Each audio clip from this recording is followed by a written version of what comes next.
Melanjutkan video sebelumnya di mana Flynn dan kawan-kawan dibuat ketar-ketir oleh sekelompok pembunuh bayaran yang mengejar mereka. Dan ternyata yang menyuruh mereka adalah Daniel, orang yang membuat karakter Flynn tepar di video sebelumnya. Dan atasannya sebut saja si Falcon. Sementara itu, Barton dan teman-temannya yang merupakan mantan pasukan militer mempunyai arus haptik di dalam saraf mereka yang bisa menghubungkan mata mereka langsung ke dalam drone. Mereka berhasil melumpuhkan satu persatu penyerang berkat bantuan drone dan autolognya.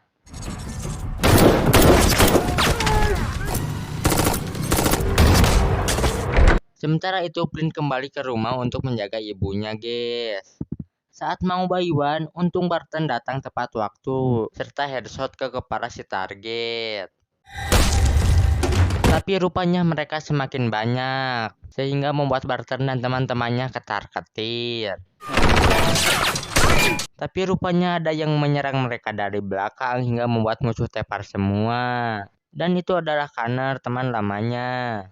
Sementara itu, Will, orang yang memperingatkan bahaya, bermimpi tentang Aelita, orang yang menyewa Flynn di awal. Ia pun segera bangun setelah atasannya Lev Zubov memerintahkannya untuk membawa Flynn kemari, karena mereka sudah membuat periperalnya.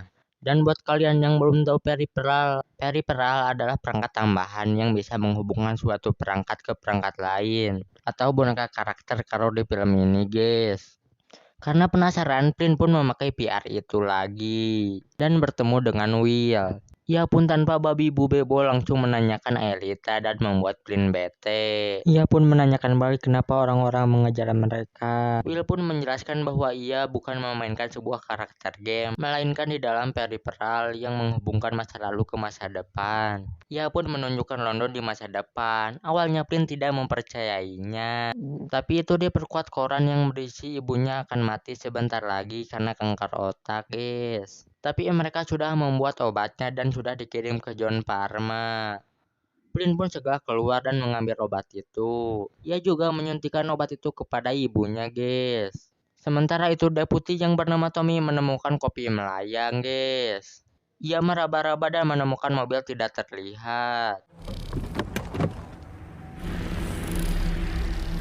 Ia pun langsung terheran-heran, guys. Flynn pun kembali ke masa depan. Will pun memberitahu rekan-rekannya Ocean yang terlihat menyeramkan dan Ash yang terlihat muram. Si Ash pun langsung bete karena diceng-cengin, guys, dan langsung menyuruhnya makan. Saat makan malam, Flynn bertanya mengenai periperal yang ia pakai. Pak Kumis menjawab itu hanya boneka yang dikendalikan AI saat dia di ujung atau dunianya sendiri. Mereka juga membicarakan Aelita West yang ditugaskan untuk ke perusahaan Research Institute atau RI dan memberi mereka akses untuk menyelinap ke perusahaan tersebut. Tapi ia tiba-tiba hilang sehingga membutuhkan Flynn untuk mencarinya. Karena ia orang yang terakhir bersamanya, guys.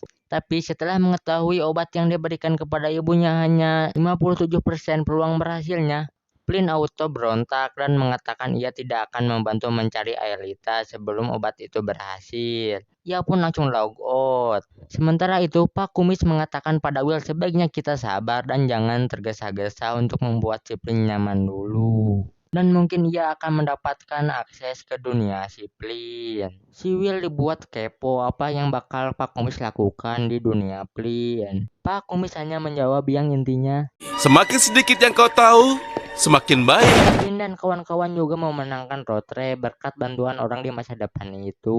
Bos yang bernama Corbel pun terus memperhatikan mereka, guys. Barton juga sudah membuat jadwal tugas mereka, tapi ia tidak memasukkan Connor. Flynn pun menyarankan untuk mengajaknya. Saat di rumah Connor, Barton langsung melepas semua peluru pistolnya.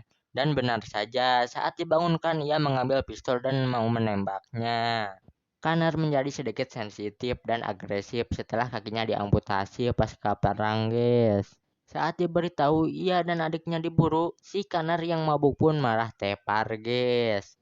Barton pun melemparkan kertas supaya ia tidak lupa, guys. Sementara itu, Corbel yang sedang bermain PR tiba-tiba didatangi Daniel dan menawarkan uang $10 juta untuk membunuh Flynn dan Barton. Awalnya ia tidak mempercayainya dan mengira itu adalah intel kepolisian. Tapi saat mau indah kuda-kudaan bersama istrinya, HP-nya berbunyi dan ada sejumlah uang yang masuk sebagai DP. Di sisi lain tangan Plin tiba-tiba menjadi kaku. Pada malam harinya, Plin melihat ibunya sudah bisa melihat dan berjalan lagi, yang berarti ia akan membantu mencari Aelita West, guys. Untuk kelanjutannya, apakah Corbel akan membunuh warga Plin? Dan akankah mereka menemukan petunjuk mengenai Aelita West? Saksikan di video selanjutnya. Stay tune.